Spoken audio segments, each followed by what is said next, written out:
Hello and welcome to this English lesson about work adjectives. This week at work, someone used the word streamlined. The process was very streamlined. And so I thought to myself, this would be a good opportunity to do an English lesson about work adjectives.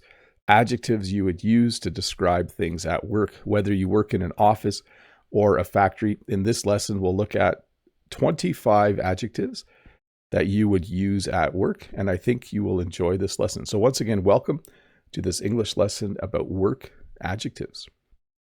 Efficient. When something is efficient, it is working well without wasting time, energy, or resources. So the example I have for this is a sewing machine. If you compare sewing by hand and sewing with a sewing machine, this is more efficient. This is an efficient way to sew things together. If you do it by hand, it takes a lot longer. If you have a machine, it is more efficient.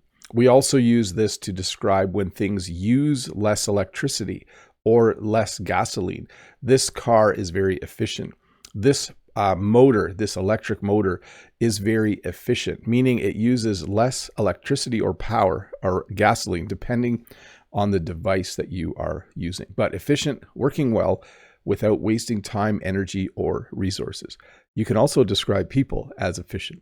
Most of the people I've worked with in my life are very efficient. Sometimes, though, I have to work with someone who isn't, and that is challenging. Wasteful. Using more time, money, or materials than needed.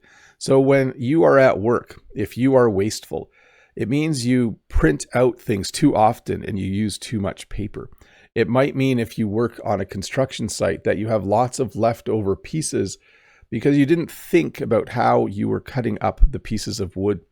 When I worked for my uncle when I was a teenager on the construction site, he would always try to produce as little waste as possible.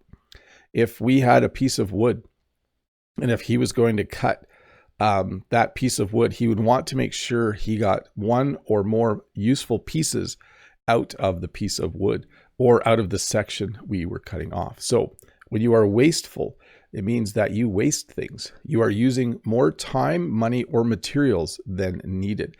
I'm trying to think about this. At work, I think it's wasteful if sometimes I print and it prints a blank page at the end.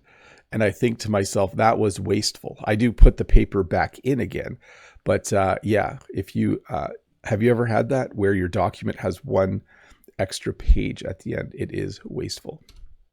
Inefficient, not working well and wasting time or effort. Now, I have nothing against this computer. In its day, it was very, very efficient. But if you were to use a computer like this at work today, it would be inefficient. Sometimes your computer at work or the machine you are using at work gets old, and there are newer machines that can do the job faster, that are more efficient. And so your computer or your machine becomes inefficient. It becomes less useful. It becomes kind of a waste of time. Like the amount of work you would get done in an hour is far less than if you had a new machine. So when something is inefficient, it is not working well and wasting time or effort. By the way, those were pretty cool computers way back in 1995, maybe 93. I'm not sure exactly when. Well run, organized and managed smoothly. So this factory or this warehouse looks well run. Everything looks very, very organized. And it looks like if you need something from this warehouse, you can get it very easily. I also think this might be an AI generated photo. I have a funny feeling. I normally set it to no AI images on the licensed software I have for getting photos. But to me, it looks too organized and it looks too put together for it to not be. But anyways, when something is well run, it is organized and managed smoothly. And it also implies that a person is running it well. Okay. If you say that's a well-run organization, it means the boss and the managers are also very organized and they manage things very, very smoothly. I love it that I work at a well-run school. I really appreciate how the the principal and the vice principal and the administrative team work. They are very, very efficient. It is a well-run organization, and that makes happy workers. Productive, producing a lot of useful work or results. So of course, robots are very productive. They are more productive than humans at certain jobs. Humans have to eat. They need to sleep. They need to take breaks once in a while, or their work becomes poorly done. But robots are very, very productive. They can work 24 hours a day. They do need to be fixed every once in a while. They do need to have maintenance done to them, like they need to be oiled or greased or those types of things. But certainly, if you were to compare, for certain jobs, robots are more productive than human beings. They are producing a lot of useful work or results. Car factories primarily use robots to put cars together. I shouldn't say primarily. I'm not an expert on this, but car factories generally have a lot of robots, and they are very, very productive on the assembly line. And then, of course, sorry, I have robots in the productive picture and unproductive. I have some gentlemen working on the road, not producing much useful work. So a common complaint is that when they are doing road work, that there are way too many people and they're very unproductive. So here you have 1, 2, 3, 4 people standing around. I'm sure they're probably planning what to do. You do need to talk about work before you do the work. But yes, you could argue though that there isn't a lot of work getting done, that they are being unproductive, not producing much useful work. I'm not sure of the exact situation, but my guess is they're certainly not being productive right now. They are being unproductive. Streamlined. So this is the word that made the lesson possible. I heard the word streamlined. It means simplified, to remove unnecessary steps. So let's say at your work, you have a job to do, and there are 17 steps from the beginning until the end of the job. And you realize that step 14, 15, and 16 can be combined into one step, and it can be much faster. You would be streamlining the process. You would be making it more streamlined. When I also worked on the farm for my dad, and when I worked in construction, my dad and my uncle both really liked to have things streamlined. They didn't want you to walk too far back and forth when doing a job. They didn't want you to, if you had a tool that you needed in 2 spots, they would have a tool at each spot, so you didn't have to carry it back and forth. They made things simplified, more efficient, so that you could get more work done. When a place of work is streamlined, it is more productive. You are more efficient. All of the positive words that I've taught you so far. Chaotic. So when something is chaotic, it is very disorganized and hard to control. This is my least enjoyable work environment. If I work with people who are disorganized, who are inefficient, who are unproductive, usually that means that the workplace is also a bit chaotic. They might be very messy people. I did one time teach in the same classroom as someone. So they taught the first class of the day. I taught the second class in the same room, and they were extremely messy, and their students were extremely messy. And so the classroom was very chaotic when I arrived to teach my class. I did not like that. It was very disorganized. And then chaotic, when you say hard to control, might relate to people as well. I know sometimes students are talking and throwing things and they are acting in a chaotic way. You would then describe the classroom as chaotic. You can use this for other workplaces as well. You can see this workplace is a bit disorganized. It's somewhat chaotic. I'm sure there's a reason why it looks like this, but chaotic, very disorganized and hard to control.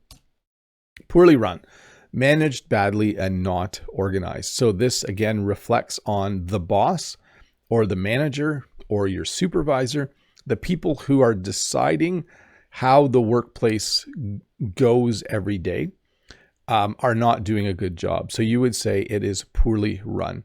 There is nothing more frustrating than having a boss or a supervisor or a foreman or a foreperson or a manager who runs things poorly. When your workplace is poorly run, it causes you to be frustrated as a worker. And you might even end up being inefficient and unproductive because of how the person above you is running things. If something is poorly run, it is managed badly and not organized, not a good situation. Time saving. When you have something that is a time saving device, it is helping you do something faster. This is probably the best example and my favorite example of something that is a time saving device. This is a bread machine. You put all the ingredients in, and then 3 hours later, you have bread. I don't know if all of you have made bread by hand, whether you've done it in the way that's time consuming, but making bread by hand without a machine can be very enjoyable, but it also takes a lot of time. So helping you do something faster, time saving. At work, it is always nice to discover time saving methods to do something, or to buy a machine that is a time saving device. A good example would be if you have a photocopier at work from 10 years ago, a new photocopier would be time saving. It would help you make copies faster. And maybe you have a machine like a drill press or some type of saw, and it's really, really old. A new one might allow you to be more productive because it will be a time saver. You'll be able to do your job in half an hour instead of an hour because the machine is more efficient and it will save you time. Time consuming, taking a lot of time to finish. So whenever a job takes a long time, we say it is time consuming. When I have a stack of student work that I need to read and give a grade to, when I need to grade it, it is very time consuming. After students write an exam, that is a time consuming job to grade all of those exams. You might have things that you do at your work. Maybe you build things, and the initial process of cutting all the parts or making all the parts is very time consuming. Maybe assembling the item takes 2 hours, but maybe it takes 2 days to make sure you have all the parts and to make all the parts. It can be very time consuming. So time consuming, taking a lot of time to finish. Fast paced, moving or changing very quickly. You can see here, this gentleman is working at a newspaper print shop. So that is a huge printer that is used to print newspapers. When you work for a newspaper, it is a fast-paced job. Things move quickly because you are reporting on the news. As soon as you are done with putting out one paper, you immediately start working on the newspaper for the next day. So it is a fast-paced world, or a fast-paced job as well. If something happens in your city and you are a journalist, you need to go and find out what happened and quickly write a story so that it can be in the next paper. It is a fast-paced job. High quality. This is as close as I'll ever get to a Rolex, but my understanding is this is a high quality watch. It is made very well and meeting high standards. At work, if you do high quality work, it will be easier to sell your products or services. If you are someone who fixes houses or you build houses for people, if you build high quality houses, then people will eventually know that you do high quality work and they will want you to work for them. So high quality, made very well and meeting high standards. This is a high quality mug.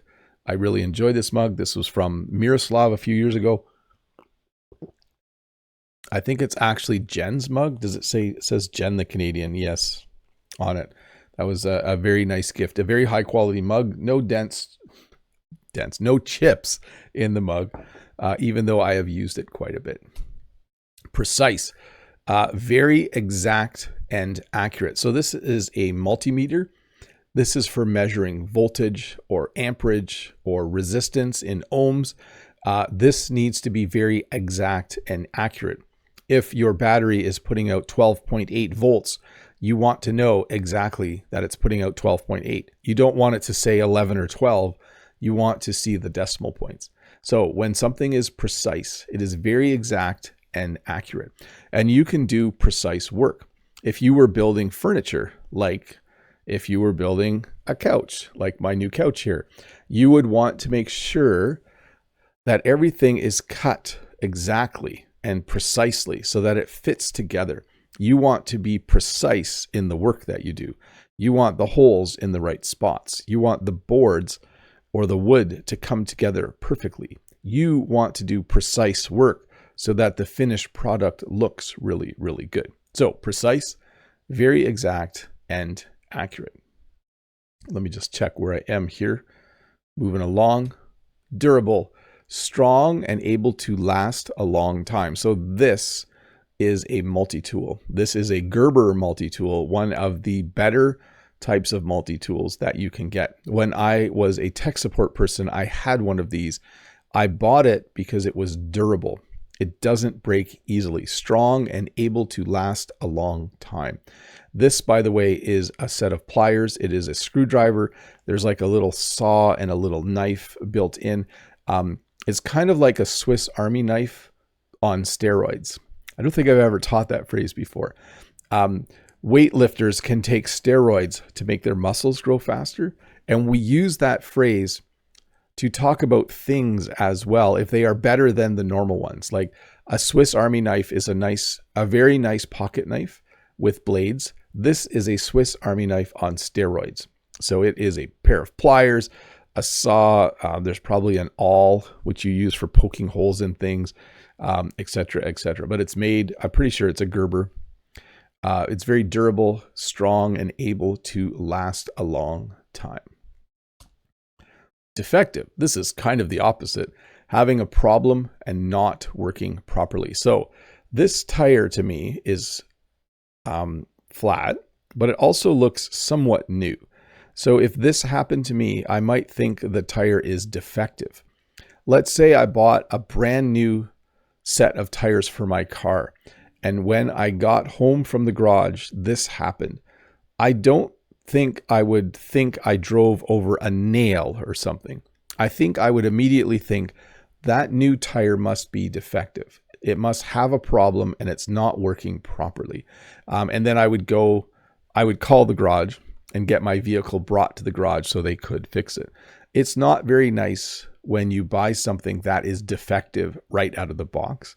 It can be very, very frustrating and very, very, very annoying. So anyways, this tire is defective, something that is having a problem and not working properly. Reliable, working well consistently and can be trusted. I own Windows PCs, and I also have at school a MacBook for work. I find that most computers these days are reliable, but I don't prefer one over the other, but I do find MacBooks are very reliable. Like if someone said to me, what's your favorite thing about your MacBook? I would say it's very reliable. My Windows PCs that I use here, like for editing and stuff as well, there's a computer there with all this junk by it. They're very reliable as well. But this MacBook, for some reason, like I don't restart this every day. I just open it, use it, shut it, charge it, and it just keeps working. It is very reliable, working well consistently, and I can trust it 100%.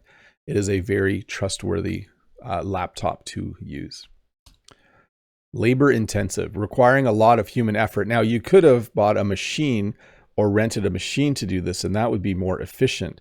But sometimes when you dig a ditch, or I would actually call this a trench, it is labor intensive, requiring a lot of human effort.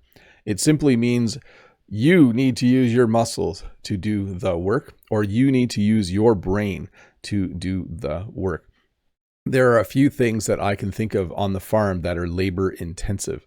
In the spring, Jen plants a lot of roots in the ground, and she has to dig in the ground with a shovel. It's very labor intensive. It's also very time consuming, if you could let me use a word that I taught earlier in the lesson. But Labor intensive, requiring a lot of human effort. Automated, run mainly by machines or computers. So I don't think anything in the world is fully automated. When you look at this picture, you see it as a bottling plant. They are putting, looks like Coca-Cola in bottles. This is not a sponsored video, by the way.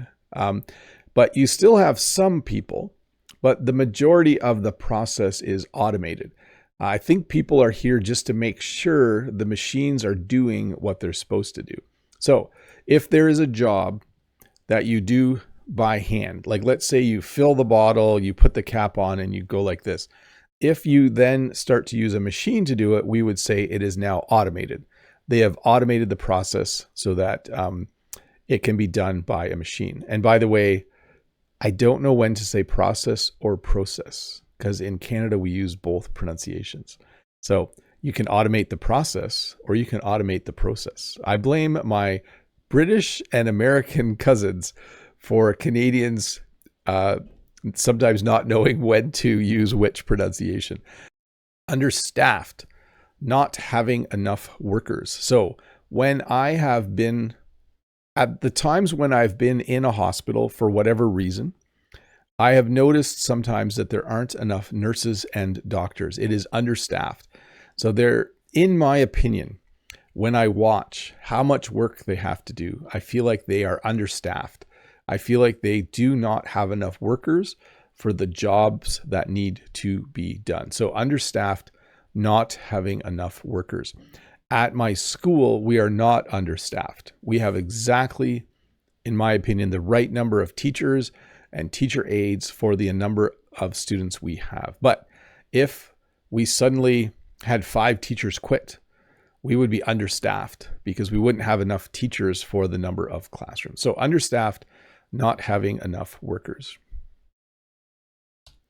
Overworked, working too much or too many hours. So when you are understaffed, one of the problems that happens is you eventually are probably overworked.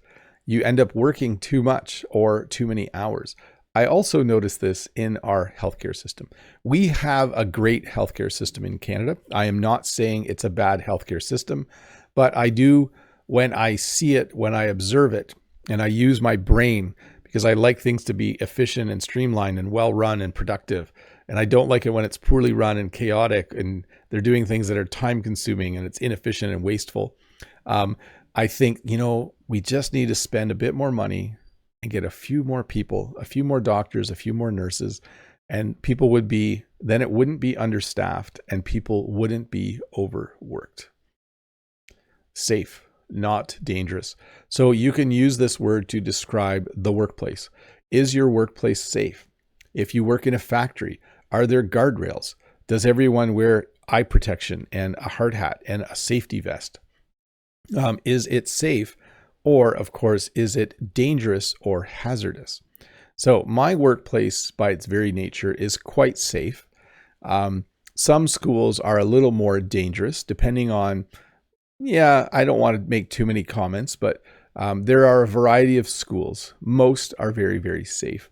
But let's say you are a police officer. There might be parts of the city that are not safe, and that wouldn't be enjoyable. Then we would say, is your workplace safe? And you could say, sometimes, depends where I am. But of course, if something is safe, it means it's not dangerous. Hazardous, dangerous or risky. You can see this tank or pipe has 3 different warnings on it. I think it means you could get electrocuted, you could fall, and it's an enclosed space. So it's dangerous or risky to work there. When something is hazardous, you need to usually wear protective gear to work in that area. But it usually means, so dangerous is kind of a general term. When I say hazardous, I usually think of there's lots of machines moving, or there's chemicals, or you have to wear, you have to wear a face mask, or you have to have filters on your face mask if it's hazardous. So it's like to me, dangerous is here, and hazardous is like more dangerous than dangerous. Does that make sense? Consistent, the same over time. This is my favorite kind of workplace, one that is consistent. So you see here, I have a little picture of an assembly line. So there's sub-assembly and a conveyor belt and a lifting system and assembly stations. This is so they can produce something that is consistent. They want it to be the same over time. Let's back up to the bottling factory. When they bottle soda, they want it to taste the same in every bottle, in every country, in every part of the world. They want it to be as consistent as possible. The same ingredients, the same recipe, the same method for preparing it. They want it to be extremely consistent. So consistent, the same over time. Rigid, very strict and not flexible. You might have a boss who has very rigid rules where sometimes you don't feel like wearing your hard hat, or sometimes I don't feel like doing my attendance. But if your boss is very rigid, they are very strict, not flexible, and they will enforce the rules. They will make sure that you do what you have to do in that workplace situation. I actually prefer a workplace that is rigid more than a workplace where it's kind of chaotic. I like it when there's rules and they're enforced and everyone does what they're supposed to do. So thanks to all my bosses who have been that way. It's made my workplace much more enjoyable.